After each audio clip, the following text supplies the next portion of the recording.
Sa mga naghahanap ng trabaho abroad bilang aircraft mechanic, hiring sa Czech Republic ng aircraft mechanic sheet metal worker composite.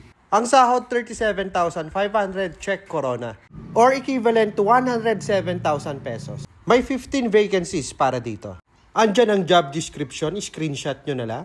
Ito ang qualifications. A minimum of 4 years working experience is required. Candidates must be a bachelor's or college degree holder in airline transport or in similar fields.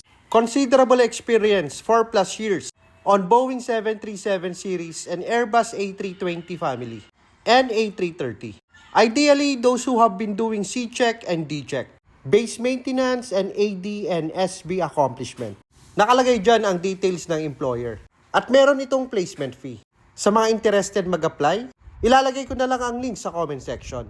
And good luck sa lahat ng mag-a-apply.